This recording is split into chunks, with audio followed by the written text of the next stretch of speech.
कहानी उस घर की है जहां बहू और बेटी को एक माना जाता था, लेकिन फिर। अरे शिखा बेटा, तू रसोई में क्यों घुसी रहती है? जा, रोटी मैं बना लूंगी। नहीं माँ जी, आप बैठिए, बस सारा खाना बन ही गया है। श्वेता को बोल देती हूँ, वो खाना लगा देगी सबका। सॉरी भाभी, मेरे पास वक्त नहीं है। माँ, मुझे पैसे देना, पार्लर जाना है। हाँ हाँ चली जाना, भाभी को भी ले जाना। वो भी जाने को बोल रही थी पार्लर, पर पहले ना मदद कर दे उसके खाना लगाने में। देख माँ, वो बहू है, उसे बहू रहने देना। इतना सर पर मत चढ़ा भाभी को।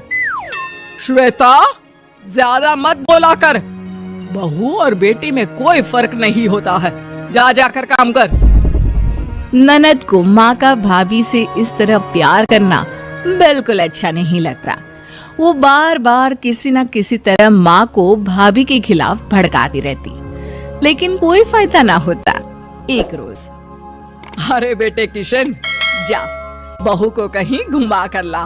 सारा दिन घर में काम करती रहती है। हाँ माँ, हम लोग जा रहे हैं ना गोवा। अच्छा जी, भाभी ने तो हमें बताया भी नहीं। वैसे तो सारी पंचायत करती है, ये गोवा वाली बात क्यों छुपा गई हमसे? अरे क्योंकि उसे खुद नहीं पता था बहन। मुझे टिकट सस्ती मिल रही थी तो मैंने बुक कर दिया। हाँ शिखा, पैकिंग कर ले, संडे हम जा रहे हैं गोवा। दोपहर में शिखा पैकिंग कर रही थी कि सास आ जाती है। ये क्या बहू, साड़ियाँ? अरे गोवा जा रही है घूमने या फिर शादी में मायके हैं? माँ जी, ऐसा कुछ है ही नहीं, समझ में नहीं आ रहा क्या रखूं कपड़े में। अरे तेरी और श्वेता की साइज तो एक ही है। उसके कुछ मॉडर्न कपड़े ले ले, आकर लौटा देना। हाँ माँ जी, ये ठीक रहेगा। शिखा श्वेता के पास जाती है और उससे कपड़े मांगती है। ना जी ना, मैं अपने कपड़े ना दूं।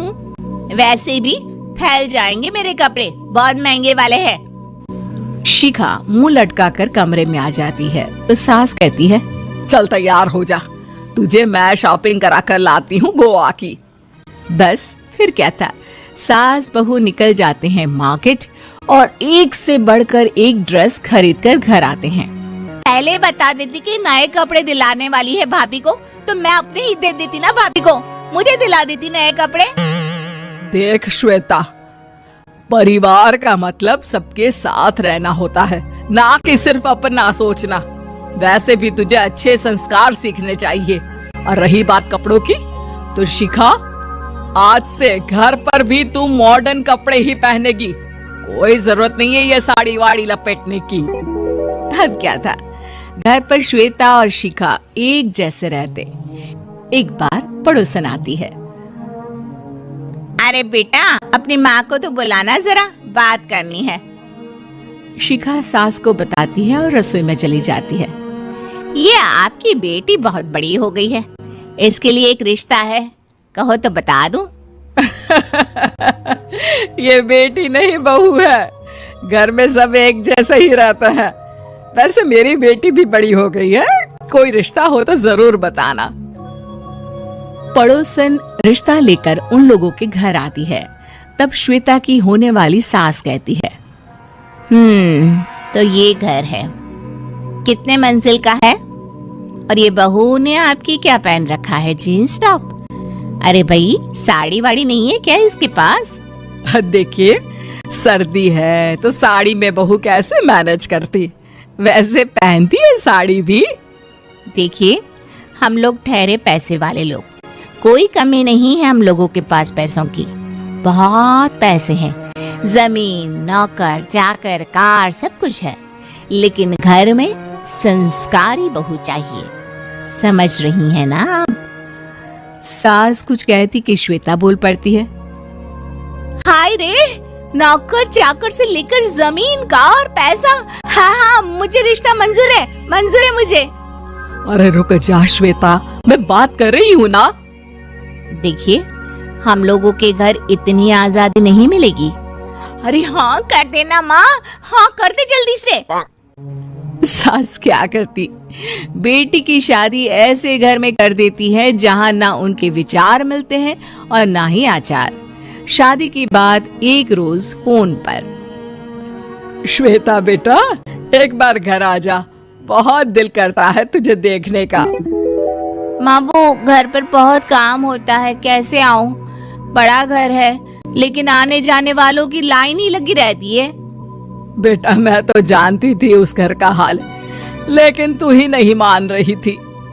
माँ देख, हर घर का यही हाल है। तेरी बेटी को यहाँ घूंघट हटाने की परमिशन नहीं है और एक तरफ भाभी स्कर्ट पहनकर घूम रही है। बेटा मुझे क्या पता था कि मेरी बेटी को ससुराल के नाम पर पिंजरा मिल जाएगा। अच्छा माँ, फोन रखती हूँ, सास को गर्मा गर्म रोटी खिलानी है। तुम लोगों की तरह नहीं कि एक रोटी बनाओ, एक सब्जी बनाओ, फिर सारा दिन फ्री होकर घूमो। सास फोन तो रख देती है, लेकिन सोच में पड़ जाती है कि एक तरफ बेटी जिसे कोई आजादी नहीं, वहीं दूसरी तरफ बहू जिसे देखकर लगता ही नहीं कि उसकी शादी भी हुई है। अगले रोज, शिखा, अरे ओ शिखा। हाँ माँ, क्या हुआ? कुछ चाहिए आपको? मैं जिम जा रही थी। जिम के कपड़ों में बहू को देखकर सास को घूंघट में अपनी बेटी का ख्याल आता है। देख बहू, घर में बहू की तरह रहा कर, इतने टाइट कपड़े पहनकर जिम जाना पसंद नहीं मुझे। जा जाकर रोटी बना।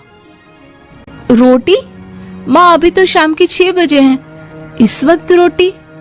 अब क्या मेरे खाने पीने पर भी पहरा है? अरे जब मर्जी तब मैं अपने घर में खा भी नहीं सकती क्या? बहू को अजीब लगता है। वो समझ नहीं पाती कि जो सास कल तक इतनी सपोर्टिव थी, उन्हें अचानक से क्या हो गया।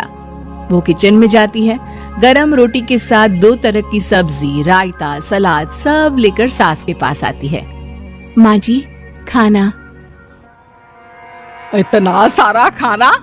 राक्षस समझा है क्या मुझे? रोटी मांगी थी मैंने गर्मा गर्म बस। पर माँ जी, रोटी खाती किससे आप? सब्जी तो बनानी थी ना। अरे भूख मर गई मेरी तेरी बहस से। जा जाकर काम कर, अंदर पूरी रसोई साफ कर। बहू अंदर चली जाती है। थोड़ी देर में श्वेता घर आती है। अरे शिखा, जल्दी से चाय ला, पकवान बना, मेरी बेटी आई है। अरे नहीं नहीं माँ, ड्राइवर बाहर खड़ा है। मैं तो घर का कोई सामान खरीदने के बहाने यहाँ आ गई हूँ, मुझे जाना होगा। अरे बेटा, पर कितने दिनों बाद देख रही हूँ तुझे, रहने आ जाना 2-4 दिन के लिए। आ जाऊंगी माँ, जब मेरी सास मरेगी तब। मैं तो रोज मन्नत मानती हूँ कि मेरी सास मर जाए तो अच्छा है। अच्छा चल, जा रही हूँ माँ। हे भगवान, कैसे कैसे दिन देखने पड़ रहे हैं मेरी बेटी को। सास अंदर जाती है, जहाँ श्वेता की जिम वाली सहेली का फोन आया होता है। क्या बात है, आज जिम नहीं आई? अरे पता नहीं यार, आज माँ को क्या हो गया अचानक। पर खैर कोई नहीं, लगता नहीं कि मैं अब जिम आ पाऊंगी। शिखा स्पीकर पर बात कर रही थी, जिसे सास सुन रही थी। यार ये सास ना होती ही ऐसी है। मैं तो कहती हूँ बुढ़िया जल्दी मरे और तू आराम से जिए। शिखा को सहेली की बात पर गुस्सा आ जाता है।